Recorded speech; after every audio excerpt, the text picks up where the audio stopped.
welcome to another Linfield Coaches CatChat. Joe Stewart here with head Linfield baseball coach Dan Spencer. Just a few days before the start of the 2023 season. Coach, how you doing today? Doing great. You bet. How can you not when we're this close to real full baseball season? No, it's exciting. Best time of the year. It is the best time of the year.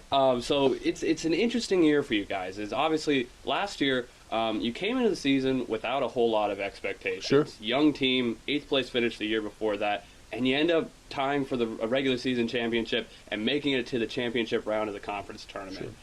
As you kind of go through into this year, are the expectations there now, or is it still a developing program, or how do you straddle kind of those two lines of growing and trying to win at the same time?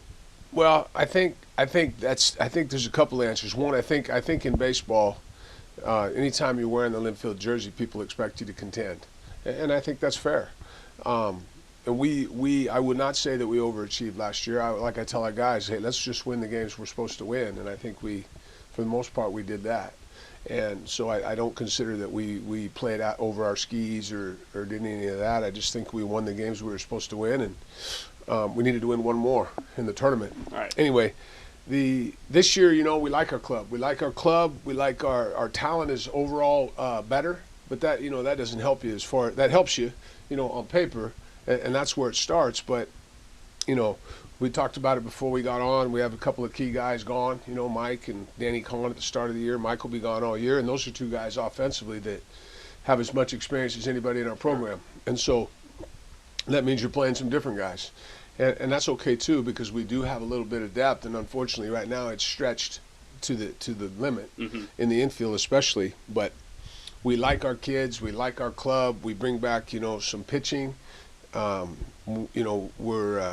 We like our shortstop. We love Tanner Jocks, and Hoskins is going to be a good player.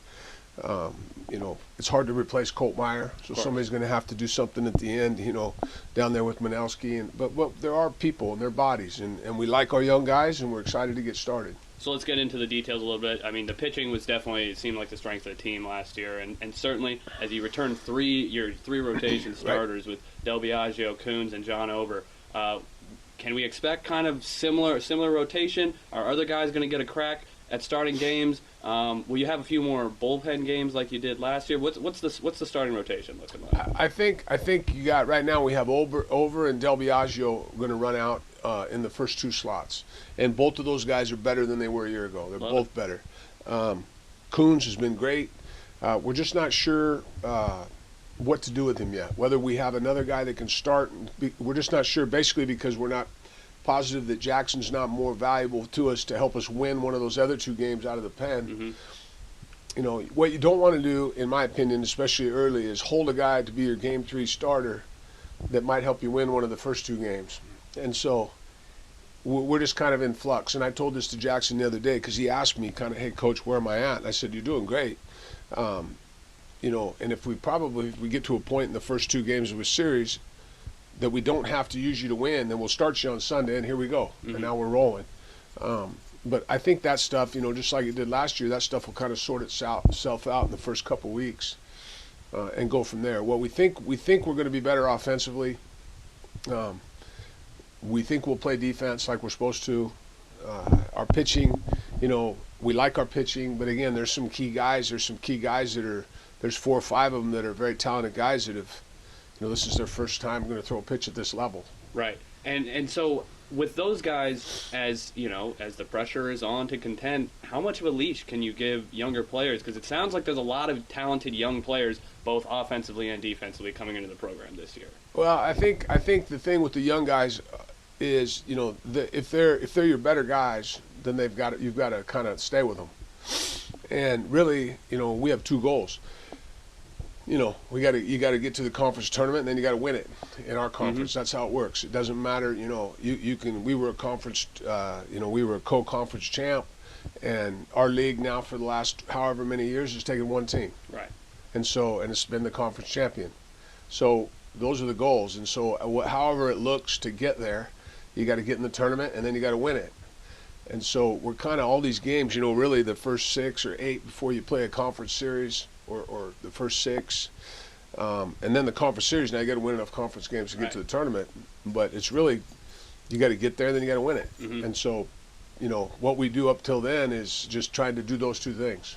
You mentioned Skylar Manelski, really solid arm out of the bullpen last year, but he's obviously got big shoes to fill with the All-American closer Colt Meyer graduating. Besides Manelski, who are some other names that you could expect to make an impact out of the bullpen early on? Mentioned Manelski, mentioned Coons as far as maximizing his value. Who else do you like there? Well, you got those two, Manelski, and Coons potentially, and Alder, who's better and has a chance to be a guy that could pitch at the back of a game. We like Ludlow's been really good this early spring, and he has some experience. Two young guys, Casey Struckmeyer's been really good, and so is Brian Mannion, the kid that came over from football. Sure. Both have plus breaking balls, so they add depth in that pen, and one of those two guys could end up being a starter. Potentially as early as this year, probably more Struckmeyer, because Mannion just has he was playing football. Right. He's been here the Wyatt since Smith conundrum. He's been here since the middle of January or the early January. But he's healthy. He's done all his work. He throws strikes. He's those are really key guys for us. Emerson Dennis was a guy we were going to count on, but he got hurt, so he'll miss the season. But we like the guys, but those guys have to pitch. You have to get them in games, and the goal is to try to win. You're trying to win every game. Right. But also the big picture is, like we said, you got to get to the tournament. You got to win enough games to get to the conference tournament, and then you got to win it. So, you have to learn some things in the first couple, 3 weeks, 4 weeks, even early into conference, to kind of find out what you're going to be at the end. And what are the things that you want to look for, at least pitching-wise and defensively, while we're on the topic? I think that the pitching, we'd like to get an extra inning out of our starters last year. Last year we had the really good bullpen, so we could, and the young starters with Coons and Over. And if those guys gave you 5 good innings and got you into the 6th inning, you felt pretty good with, some form of Manelski and Colt Meyer, and Manelski, Alder, Colt Meyer, whoever it might have been. Defensively, we have a high standard on how we want to defend. The catchers are back. We're good behind the plate defensively. Our middle infield today is completely different than it was a year ago, but they're both guys that can defend. We're going to defend. We think we're going to defend at a high level. And we did last weekend in a scrimmage against Corbin, so we'll see. At least it was against somebody else. But we expected the ability to defend and play catch and throw the ball to the right base, that we'll be able to do those things. Yeah, catcher was a big positional strength for you last year, and it seems like that depth is there. How big of a strength, how big of a plus is that for this team and for this pitching staff in particular, to have so many capable guys that maybe if they're not even seeing game action, but just working with in practice and in bullpen and that kind of stuff? Well, that's huge, and we added a guy to that mix too with Tyler Marr, who was a freshman last year and played on the young club and had been hurt coming in out of high school, so he got a little bit late start, and he's in the mix too now. So we really like the depth of our catching position, and those guys they're the best group of guys as far as they all want to play. They all want to be the guy. But they push each other and they help each other and they help the pitchers, and they're just a bunch of the 4 guys that we're talking about, with Kassler and Marr and Bubba and Cage Hardy. They're 4 very selfless guys, and they want to win and they want to help each other and the pitching staff, and it's a pleasure to work with those guys every day. Offensively, last year, I remember you specifically saying to me at one point in the year, it's hard to win ball games by outscoring people. Right. And that, and obviously the strength of the pitching, was what got you to the top of the conference standings last year. A little bit of a contact team, smart base running team, a little bit of small ball. What can we expect as far as the offensive style this season? Is there going to be a little bit more pop as you kind of bring more talent in through the pipelines? Or how do you see things going offensively? Well, 2 weeks ago I would have said, hey, you know what? With Danny Kahn playing second base and hitting in the 4-hole, the lineup rolls out pretty good when you can stick passion in front of him, and potentially a young kid we have named Holm, and Skinner's in the 6 or something, whatever that looks like. Well, he's not here, so that changes things a little bit. But I expect that we are going to have more power. We're not going to hit 40 homers. Sure. We are going to run the bases like we're supposed to. We'll do that.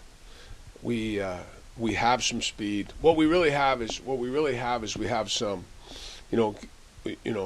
the teams that win, and I think anywhere in this level and in any sport, the teams that win generally are the teams that have the most old players. Sure, yeah. Experience is massive. In our deal, because it's different than Division I baseball where your best players are juniors, they sign, they're gone. A little bit of a problem. It's different. Yeah, it's hard different. To keep that continuity. They don't get to be seniors generally. Your best players. Mm-hmm. Now more of them do now with less rounds in the draft. But so, the meaning, what that means for us is Garrett Mullen has to be a good player, which we expect him, and to be offensive too. And Skinner has to do something. Horner has to do something. They're seniors.